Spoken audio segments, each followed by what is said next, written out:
reconocemos al tío Vallejo por toda una vida dedicada. ¡Qué bien! Al servicio de la obra.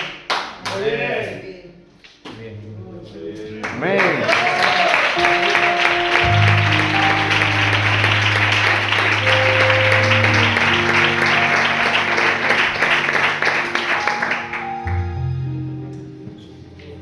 Muchas gracias. No me lo merezco. Soy un hombre torpe, pero cuando me llamó Dios, me tomé en serio el trabajo que Dios quería encomendarme. Y me siento privilegiado que habiendo en Madrid tantos jóvenes con esa elocuencia que tienen tan extraordinaria, que se hayan dignado en llamarme a mí para compartir un culto, no me lo merezco. Claro que sí, hombre. Mucho más. Sabe usted de la juventud que tenemos en Madrid, que no la hay en España con la sabiduría que tienen. Y yo soy un hombre torpe,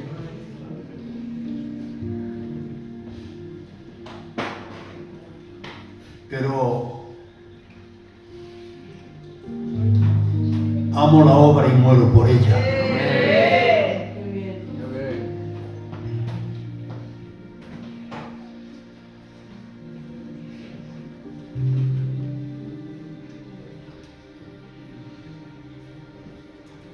Me dan pena los predicadores que mendigan los aplausos en la iglesia. Un predicador no debe de mendigar aplausos, debe de predicar para que las almas se salven.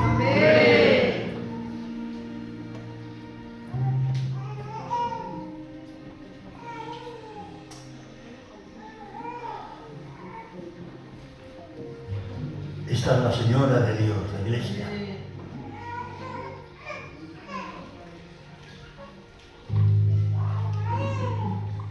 Tengo unos textos bíblicos, no suelo ir a ningún lado. Tengo una mujer muy delicada, pero a este hombre siempre le he respetado y al pastor. Me llaman y no voy a los sitios. Me han invitado para ir a Córdoba y no. Me han invitado al pastor del templo de Albacete y me han llamado otras veces el cajero de Málaga, que estaba en la última zona que llegó, ha sido Málaga y Cádiz. No salgo a ningún lado. Y si mal no recuerdo, la última vez que estuve aquí estaba el hermano Chele y estuve 2 o 3 veces predicando, que me invitó y la verdad que disfrutemos. Y yo tengo una palabra sencilla que Dios me ha dado y voy a compartirla con ustedes con mucho agrado y quiero hacerles bien. Amén. No sé cuánto tiempo voy a estar,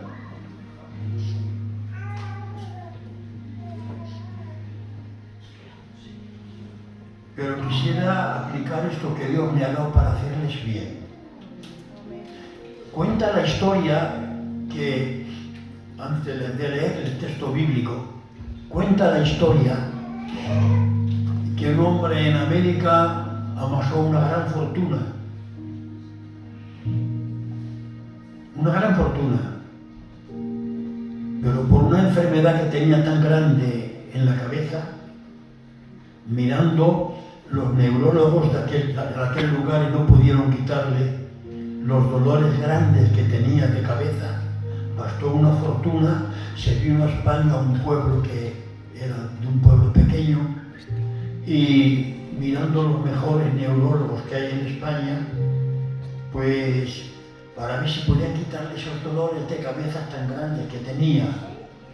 Y no hubo manera, no podía soportar los dolores tan grandes de cabeza que tenía. Y le dijo un amigo suyo de la infancia, le dijo: aquí en el pueblecito de al lado ha venido un médico que dicen que es muy bueno, es el mío.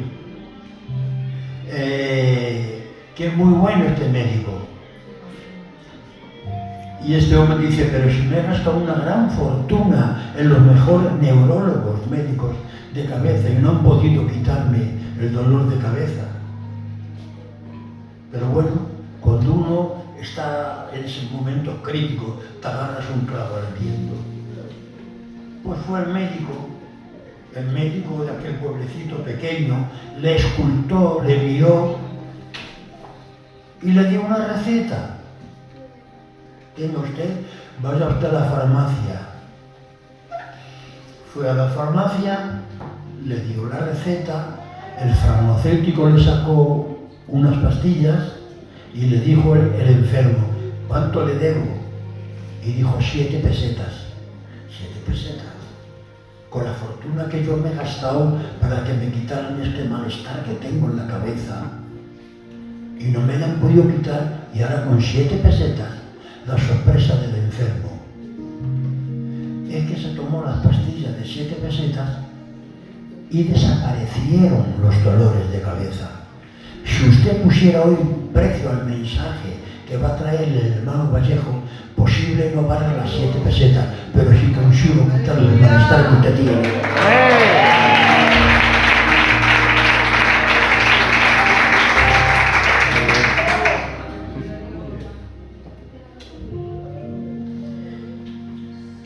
Voy a leer el título del Salmo 90.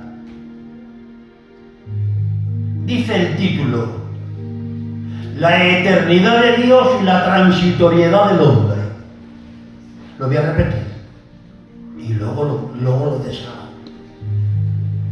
La eternidad de Dios y la transitoriedad del hombre. La palabra eternidad en el diccionario de la Real Academia de la Lengua Española quiere decir algo que no muere nunca. Es la eternidad, la que nos espera a nosotros. Pero dice, la transitoriedad del hombre. ¿Sabe usted lo que es la transitoriedad del hombre? Algo de poca duración. Es decir, el hombre está establecido por la Biblia y por Dios que viva 70 años, el más robusto 80, pero luego hay una promesa de Dios, la eternidad para aquel que es fiel. La eternidad de Dios. Quiero interpretarlo y quiero aplicármelo a mí, que yo, el Vallejo, con Dios puedo ser algo, pero sin Dios no soy nada. Porque Él sigue siendo Dios con el Vallejo y sin el Vallejo. Y no se ofenda usted conmigo, ni se moleste. Dios es Dios con usted y sin usted. Amén. Entonces, pero hay una promesa. La eternidad de Dios y la transitoriedad del hombre. El hombre es transitorio. Hablaba de Antonio, el pelo, todo se termina en la vida. Todo se termina. Pero hay un texto, si no me falla la memoria, en el capítulo 11 y verso 11 del libro de Job, dice, y Dios conoce al hombre vano. El hombre vano es el que no tiene contenido. Pero si tiene que reventar el demonio, que reviente hoy, porque en esta iglesia hay hombres y mujeres que no son vanos, son de Dios. Si les echo algún piropo de vez en cuando, lo menos que pueden hacer ustedes es agradecerlo. Porque el predicador que venga a una iglesia para ofenderla, que se quede en su casa. Que harto tenemos, para que venga luego un canto mañana y nos dé la tarde.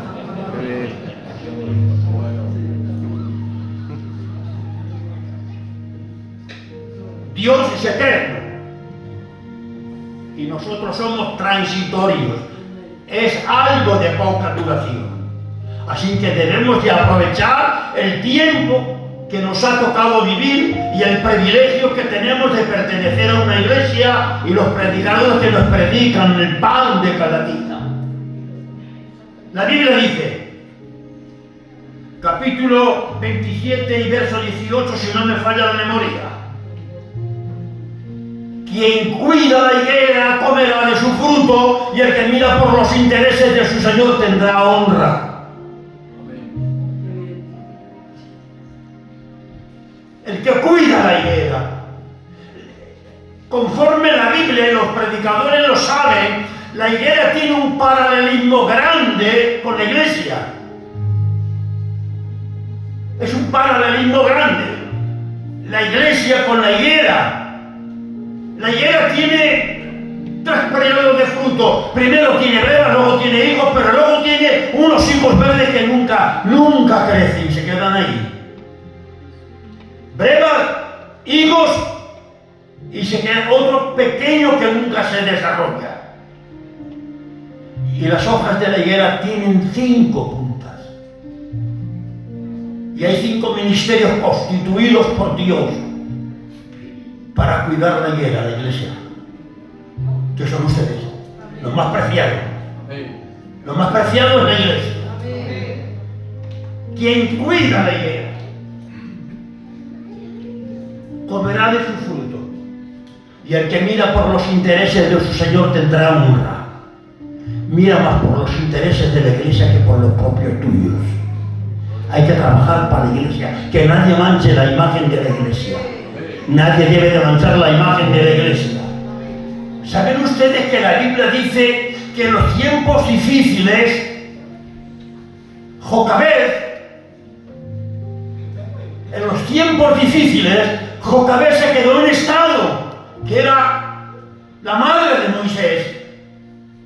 Éxodo 16:20, Jocabed y Amram el padre, dice, y tuvo un niño, y no pudiéndolo ocultar más, la gente no sabía que allí había un niño.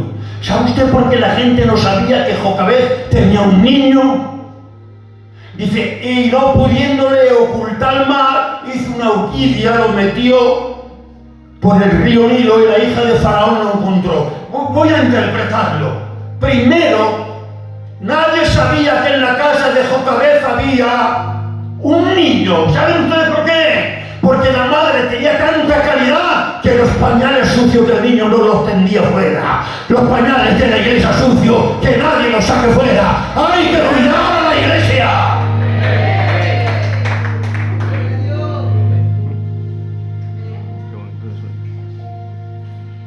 Quien cuida la iglesia, Dios lo honra. Y le metió al niño en una orquídea por el río. Pero antes de meterle en la orquídea, la Biblia dice que la calafateó por dentro y por fuera. ¿Para qué la calafateó? Si el niño estaba dentro, ¿para qué la calafateó? Para que las aguas mundanales de este mundo no entraran dentro de la orquídea y mataran al niño. Que no entren las aguas mundanales del mundo, que no entren en la iglesia. La iglesia hay que cuidarla. Amén.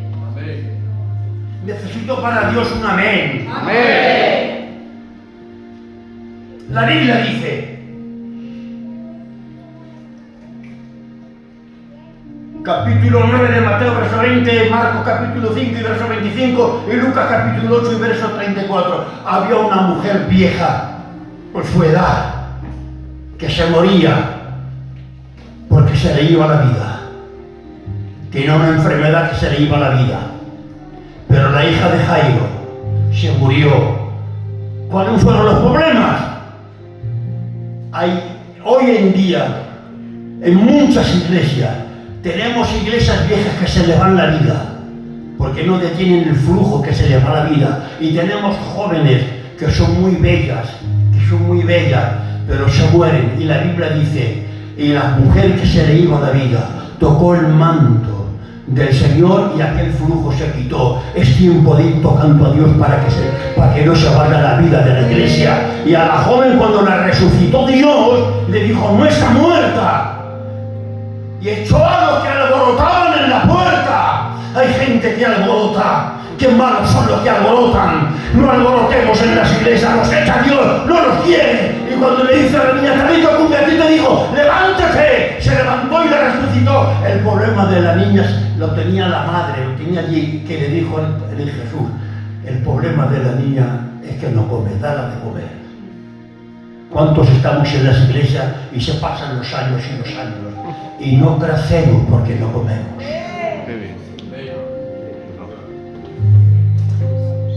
Me viene ahora a la mente ¿Alguien de ustedes ha visto un día por la calle a un enano? ¿Sí? ¿Yo sí? ¿Sí, Antonio? Un enano. ¿Cómo es posible que de un padre que mide 1,80 y una madre que mide 1,75 salga un enano? ¿Sabe usted por qué es enano? Porque es un trastorno del crecimiento. Es un trastorno del crecimiento. El que no crece no es útil, el que crece es útil. Así que es tiempo de crecer en Dios. Amén. Yo creo que hay amenes que... ¿Sabe usted lo que quiere decir amén?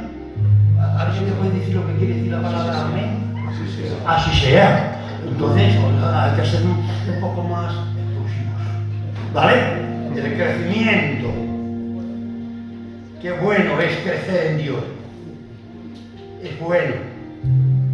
Pero si vamos al cantar de los cantares, Antonio,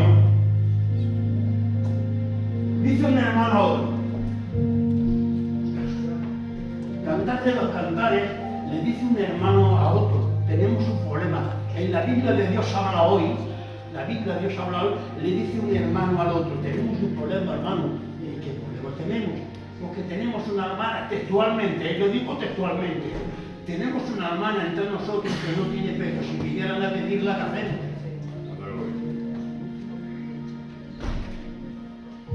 ¿Me han entendido? La Biblia Dios habla hoy, Cantar de los Cantares, capítulo 8, verso 8, dice un hermano al otro, tenemos un problema, hermano. ¿Qué problema tenemos? Pues que tenemos una niña, una hermana, que si vienen a pedirla, ¿qué hacemos si no tiene pechos? El que no tiene pechos para amamantar una iglesia, la iglesia se hunde. Hay que tener pecho para amamantarla.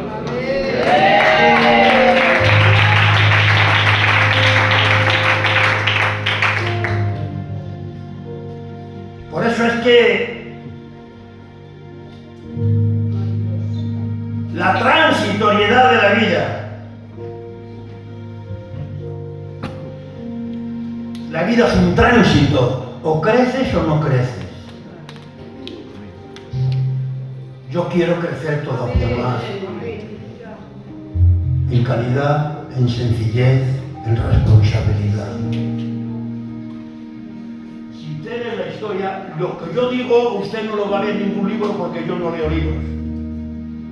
La historia dice que Alejandro Magno conquistó, era griego, desde Grecia hasta la China conquistó, medio mundo conquistó. Y cuando conquistó el medio mundo en un momento de meditación, dice que tenía un cetro de oro en la mano y lo levantó porque había conquistado el mundo, pero con el otro dedo índice lo tenía en la Biblia en el capítulo 16 y verso 26. ¿Sabe usted lo que decía ahí? Y dijo Alejandro Magno, ¿de qué le vale al hombre ganar el mundo y perder el alma? Usted tiene un alma, es tripartito, tiene alma, cuerpo y espíritu. ¿De qué le vale al hombre ganar el mundo y perder el alma? Por eso es importante crecer. ¿Por qué? Porque la Biblia dice, San Pablo, 1 Corintios capítulo 2 y verso 6, hablamos sabiduría entre los que han alcanzado madurez. Y Hechos de los Apóstoles capítulo 17 y verso 30, si no me falla la memoria, dice, el tiempo de la ignorancia Dios lo ha pasado por alto, pero ahora manda a todo hombre que se arrepienta en todo lugar. La ignorancia no es inocencia. La ignorancia no es inocencia. La ignorancia es pecado. Por eso decía San Pablo, ignorantemente yo por ignorancia perseguía a la iglesia y mataba a los cristianos y los metía en la cárcel, pero era por ignorancia. La ignorancia no es inocencia, es pecado. Hay que saber lo que digo, lo que hago, con quién me junto, con quién no me junto, si crezco o no crezco. Examínate a ti mismo. ¿Está usted conforme con su crecimiento? Vengo al culto, hermano Vallejo, ya, vengo al culto, vale.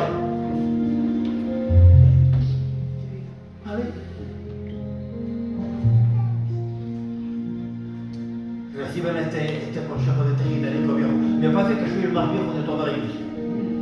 En junio hago 83 años. No tengas miedo de juntarte con una hermana que ha crecido, que esa no te vende. Pero a la que no ha crecido, no tengas miedo de juntarte con un hermano que ha crecido, ese no te engaña. Y permítame que diga esta palabra fuerte: los tramposos tienen más fin. Amén. Menos mal que aquí hay tramposos. Necesito para Dios un amén. Amén.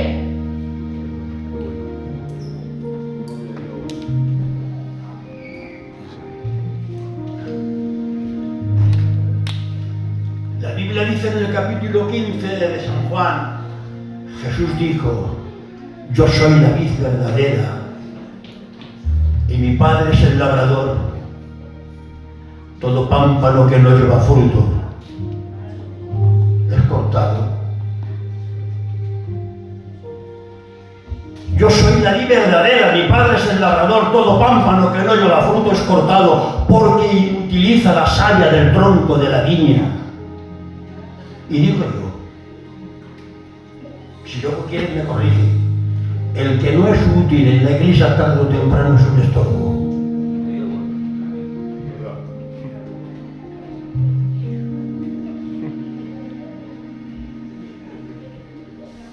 Eso me enseña a mí la Biblia. Si lee usted Isaías capítulo 5 y verso 7, la Biblia dice: ciertamente la viña es la iglesia. La viña es la iglesia. Pero hay un pero. Dice: en aquel día, Isaías capítulo 27, versos 2 y 3, en aquel día cantad acerca de la viña del vino rojo. Textualmente, en aquel día cantad el cantar de la viña del vino rojo. No es la viña que da fruto verde, la viña del fruto rojo, es la viña del fruto rojo. Por esto me encanta la Biblia cuando dice la Biblia: y en aquel momento un romano le clavó una lanza en el costado del Señor, y dice textualmente: y al instante salió agua que limpia y sangre que perdona. Es la viña del vino rojo, que por medio de su sangre somos redimidos, y el demonio y el infierno no tienen ni parte ni suerte con nosotros. ¡Bendito sea Él!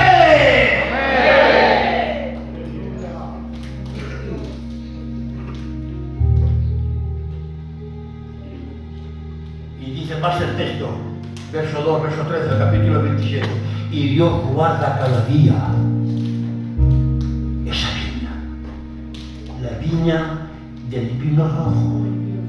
Dios la guarda. Dios guarda.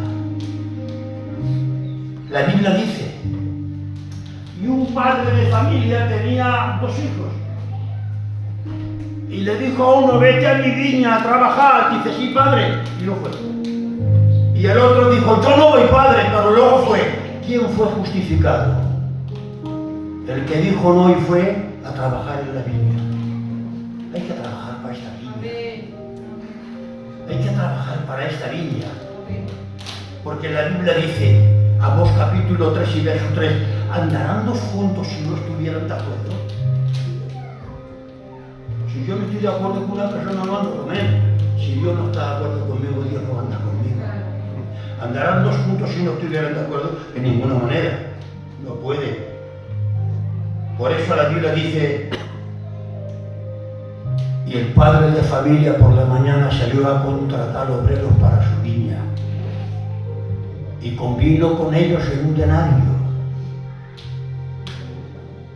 Y luego salió por la tarde y contrató a otros, y más tarde contrató a otros, y a la hora de pagar, el dueño de la viña pagó a cada uno un denario. Y dijeron los primeros: pero como a mí me da lo mismo que este que ha venido hace poco. Dice: bueno, no soy yo el dueño de la viña. Sí, no he contratado contigo un contrato. Sí, entonces yo te doy a ti lo que yo he contratado contigo. Pero si yo con mi dinero quiero darle a este, a ti no te importa. Por eso, hermanos, el contrato. ¿Qué es un contrato? Un contrato es un convenio entre dos o varias personas. Dos o varias personas. Hay que trabajar para la viña, hay que trabajar en la viña. Somos trabajadores de la viña. Somos trabajadores de esta viña. Dice la Biblia, porque el reino de los cielos es semejante a un hombre, padre de familia, que salió por la mañana a contratar. Usted tiene un compromiso con la iglesia. ¿Sabe usted que por incumplimiento de contrato eso tiene condena? Por incumplimiento de contrato hay condena. Por eso, hermanos, amigos, todos debemos trabajar para el crecimiento y desarrollo de la iglesia. Crecimiento y desarrollo de la iglesia. Que se desarrolle la iglesia. La viña. ¿Qué viña? Aquel hombre acá, aquel hombre quería comprarle la viña y dijo, no te la vendo. Pero véndemela que yo te di una más grande, ¿te la pago o te la pago? Y dijo aquel, líbreme Dios de venderte a ti la viña que mi viejo, mi padrecito me dejó. No podemos vender la iglesia por nada, hay que cuidar esta viña. ¿Ustedes están de acuerdo que hay que cuidar esta viña? Amén. Digan amén. Amén. Hay que cuidar esta viña. La iglesia hay que cuidarla. Y ahora, comprometiendo San Pablo a los Corintios en el capítulo 9 y verso 7, dice la Biblia, ¿y quién planta una viña y no come de su fruto? Es justo, ¿no? ¿Quién planta una viña y no come de su fruto? Vamos a entrar en el mensaje. Deuteronomio capítulo 23 y verso 24. Dice la Biblia textualmente, cuando entres en la viña de tu prójimo, come uvas hasta saciarte, pero no te lleves uvas en el cesto.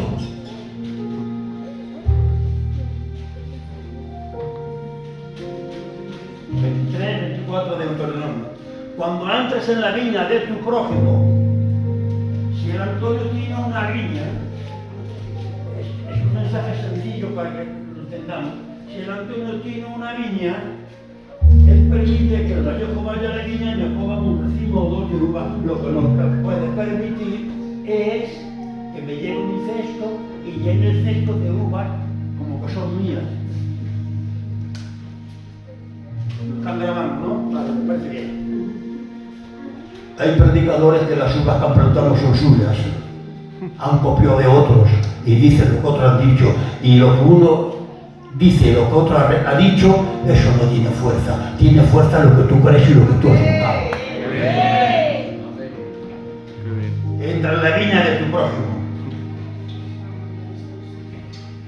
Y por eso dice Isaías capítulo 36 y verso 16, cada uno coma de su viña, coma de su higuera y beba agua de su pozo. Cada uno, 36, 16 del libro de Isaías, cada uno coma de su viña.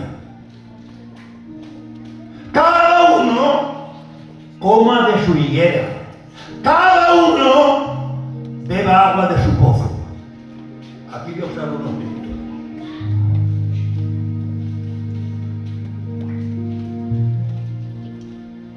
La higuera, la viña que se planta, se puede comer fruto de ella porque se ha trabajado con ella.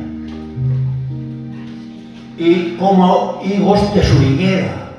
¿Sabe usted que hay un texto bíblico que dice, y habiendo arrendado el dueño de un viñedo y en medio había una higuera, y vino a tomar fruto de la higuera y no había fruto en la higuera, y dijo el dueño de la higuera a que se la había arrendado, dice, vamos a quitar la higuera, vamos a quitarla para que uno utilice la tierra y quite la fuerza a las uvas, a la viña, y vamos a quitar la higuera porque no trae fruto. Y dijo el arrendador, la culpa la tenía el arrendador, y dijo el arrendador, señor, espera un año, voy a cavar alrededor de ella Porque el problema es que el agua no entra cuando llueve.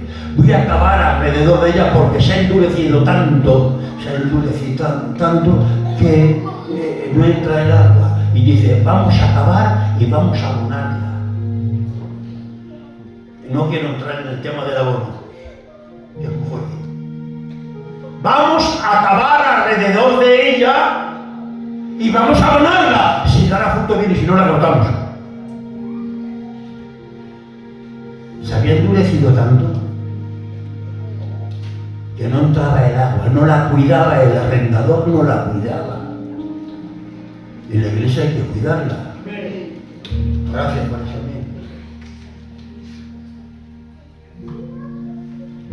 Vamos a cuidar la higuera,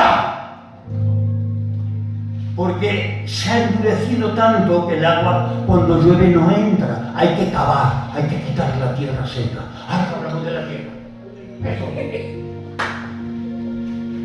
Preguntaron al Señor los discípulos y le dijeron, ese hombre que está ciego, ¿por qué nació ciego? ¿Por el pecado de sus padres? Dice, no. Ese ciego ha nacido ciego de nacimiento para glorificar a Dios. Dice, mira, la Biblia dice, y escupiendo Jesús en el suelo, hizo lodo y le untó los ojos.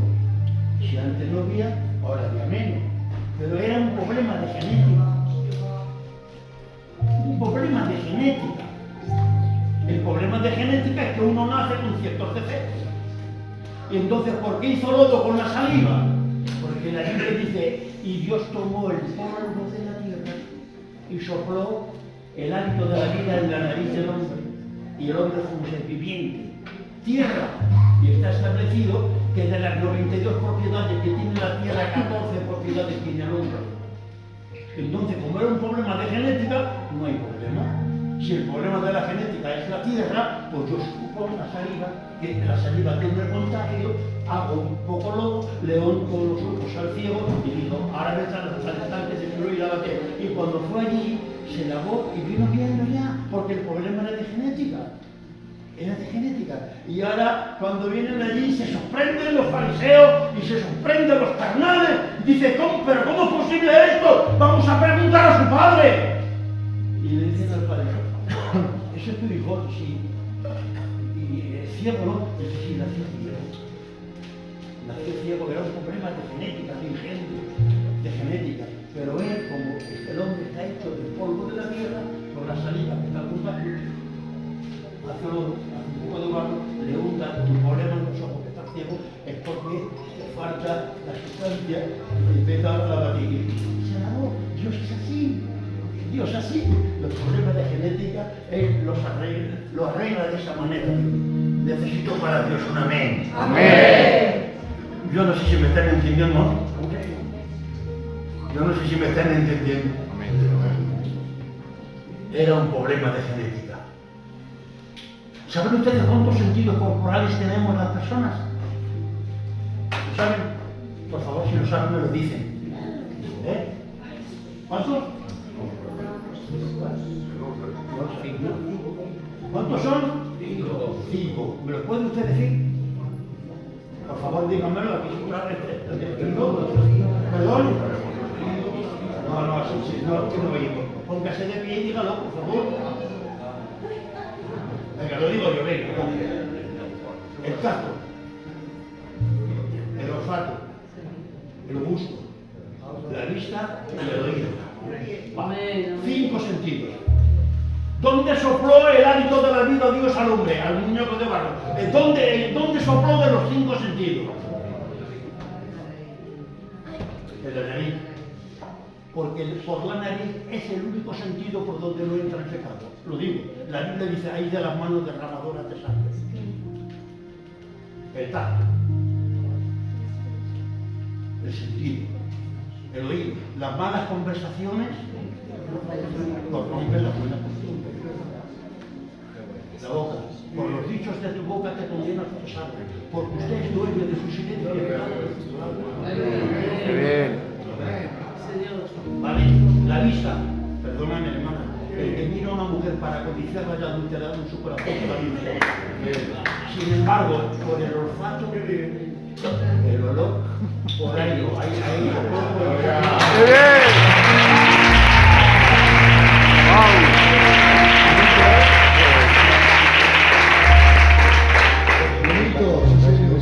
bien! Joder, qué bonito. hay que trabajar en la viña. Esto no es un trabajo de los obreros y del patrón, es de todos. Claro.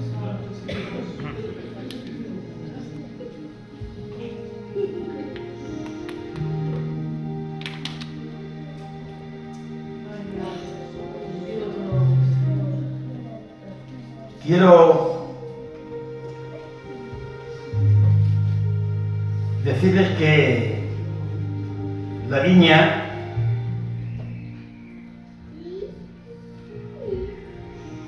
dice la Biblia en Ezequiel que es la viña más importante que los árboles del bosque. Dice, la viña, su madera no vale para nada y los sarmientos no pueden sujetar a las chaquetas, se rompe el sarmiento, es muy frágil. Pero hay un pueblo, yo he estado 4 veces de responsable en La Mancha, 4 veces. Conozco La Mancha desde allí a Puerto Llano, desde Cuenca a Ciudad Real, yo conozco La Mancha. Estos tiempos atrás fue de Siria allí que le invitaron y decía, ¿cuántos caminos a tocar? Por estos caminos a tocar, padre. 4 veces de responsable. Vale. Entonces, la madera de la viña, hay un pueblo que le llama Villatobas, luego está Corral de Almaguer, luego está Quintanar de la Orde y luego está el otro que le llaman la Mota del Cuervo. En la Mota del Cuervo hay una gasolinera en la carretera principal, pequeño el pueblo, y en esa cafetería que es de allí hay un tronco de una viña que le han dado barniz y sirve para decorarla. La madera de la vid no vale para nada, ni el sarmiento tampoco para nada. La madera de la vid vale por el fruto que tiene, no vale para otra cosa, vale por el fruto que tiene. Por estos ahora, los que siembran, los que cogen el vid, los que cogen la uva, y ahora tienen que llevarla a la cooperativa, meten un termómetro y conforme la calidad que da el termómetro, así le pagan al dueño de las viñas. Los dueños de la viña cogen cientos y cientos de kilos, pero cuando lo llevan a la cooperativa, dependiendo de la calidad que tiene la uva, así le pagan. Si metieran hoy aquí un termómetro a la iglesia de Usera, se sorprendería la gente porque tiene buena calidad. Esta tiene muy buena calidad. Que Dios les bendiga mucho. Hay que trabajar en la viña. Termino con una frase. Porque dijo un hombre sabio: cuando predique nunca digas todo, porque si dices todo te le queda todo.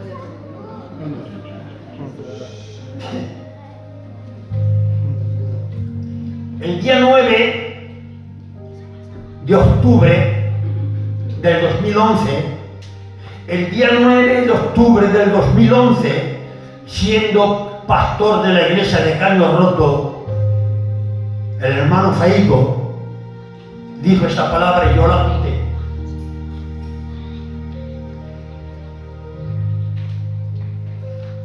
Ya vale de vivirte el cuento, ya vale de vivirte el cuento. El día 9 de agosto del 2011, Faico detrás del púlpito dijo esta palabra: ya vale de vivirte el cuento. ¿Quiere que les interprete yo qué es vivirte el cuento? Vivirte el cuento es vivir del trabajo de otros y ellos no hacen nada. Eso es vivirte el cuento. No vivamos el cuento, vamos a trabajar todo para la iglesia y que esta iglesia crezca y prospera en el nombre del Señor.